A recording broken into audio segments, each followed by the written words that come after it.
Hello, I'm Carolyn Jamerson, the Collections Manager and Mount Maker for the FIDM Museum, and I'm here with you again today to give you another little behind the scenes into our permanent storage and the different systems that we do for care and preservation of the objects, but also for the exhibition display of our objects. So I am continuing to work on the sporting fashion show that will be traveling to multiple different venues and then ultimately ending up here again.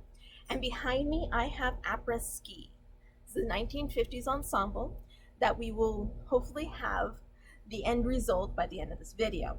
And so what I'm showing you is the padding process in which I use to get from point A to point B. And so before making this video, I test dress the piece to figure out how it fits, what needs to happen, and what came of that is it's about 1 inch small at the waist and about 2 inches small at the hip. And once you divide that out through the body, that is actually not that much. So we won't be doing that much padding on this piece.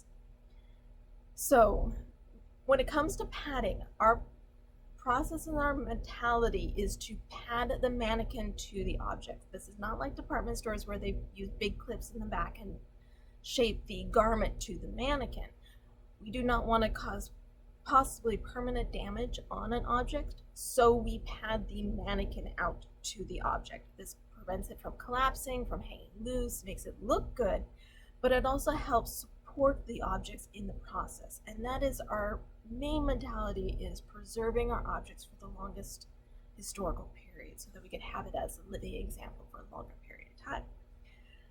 So we are padding this mannequin out. When it comes to padding, there's also a lot of understanding of the human body and the ideal shapes that go throughout the history. So 1930s ideal silhouette is going to be drastically different than 1830s silhouette. Mannequins tend to have a big part in this. And so the mannequin we have behind us is more of a modern mannequin because we're addressing a 1950s body, which can be molded relatively easily with padding to a 1950s body. Now, for our 1830s, we use what are called different mannequins that have different silhouettes that are more appropriate to the time period because they are harder to shape a modern mannequin to that silhouette. So when it comes to padding, I use needle punch padding that you see here, and I typically cut the edges off. Our bodies are curved and soft, particularly women, and that's what makes us pretty, is curved and natural softness. And so I want to create that softness, and having the sharp edges of the corners tends to go counter that. So also I make them symmetrical. So this is going to be going along this side. Actually, it will once I open it up. Along the side here. And I'll be pinning this in place. And then I'll be hand stitching around the exterior perimeter. And that is how I do the initial padding. So in the next 2 seconds, in the next video, I'll show you it hand stitched. Okay, so we are back, and I have our lady over here. She now has appropriate padding for the Après-Ski ensemble. And if you notice, I've added abdominal and hips and side and bust, and on the back you have a little bit more butt and back padding. You can see a little closer here where I've done my stitching. Everything is stitched in place, and I make sure that it's very taut and close to the frame. Not kind of hanging loose, but is very much kind of almost one with the mannequin. Adding fullness, but not adding excess, I guess. And so that is what I have there. What I did not cover at the first segment is that we cover our mannequins with this stocking, which is basically nylons. And we use one that goes up the leg, and then we use another one that comes down. So one is just going simply up the leg, and then the top one we cut out the crotch panel, and then we cut off the legs. The legs we'll then use for covering the arms, giving that extra barrier between the mannequin and the garments, just smoothing over edges and just making sure there's that extra protection for our garments. So once this is done, I will put another layer on top.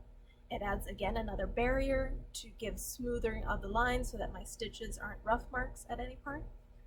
And so that will go down here and then go up here. After I'm done, I will stitch around the armhole and marrying those two stockings together, and then I'll stitch around the waist.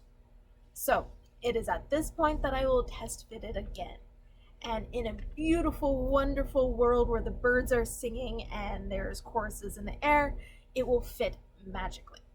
This does not happen all the time as much as I would love it to, because the less time you try on an object, the easier it is on the object itself. So in an ideal world, it will fit, and we try and aim, and that is our goal. It doesn't always happen, and so the real matter of it is I might have to dress it again. Ideally, this will fit, but if it doesn't, then I simply take out the waist seam and add padding or take away padding as necessary, and then dress it again. Try to keep down the dressing as minimal as possible. And so ideally it is only trying it on twice, first and the last. And that is my goal in dressing, is to make it as easy and convenient for the objects. There's sometimes objects are so fragile that dressing it once is even scary. So keeping it down as minimal as possible is a huge priority in my mind. So I will address this, and then I will come back. Another stage that I hope to show you at the next will be with it having its paper hair. I cannot show you a finished product without giving you the full finished look. So this lady is wearing a stocking hat, and there will be a slight bit of hair, and so that will be a little bit of an extra tease that I'm giving you in the next video. So stay tuned in 2 seconds and I will be back.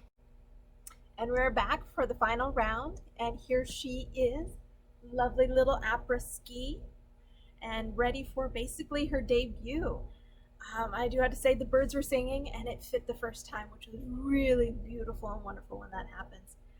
It can be the most ideal situation, and it is what we aim for, as I mentioned in the last little segment, and it comes from the overall envisioning of the body. It comes from practice, multiple different times of dressing, and getting to really familiarize with your body. It sometimes comes from looking at different bodies, really understanding the female body in this case, but in some case when dressing men, understanding the male body, and knowing what it takes to achieve what the garment needs. And so this is an example where things work beautifully, and I am very happy when it does, and it did.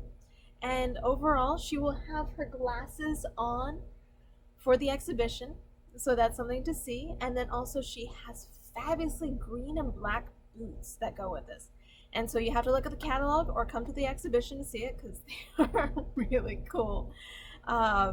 So that's one of the things to look for in the coming exhibitions. But until then, she is ready to move on and go to her spot on show, and that is what we have for you. This is kind of a very much a quick flyby overview as far as dressing goes, so that I can fit it into a shortened video. But if you have any questions, please shoot those to me and I'll do my best to answer them. And thank you for watching.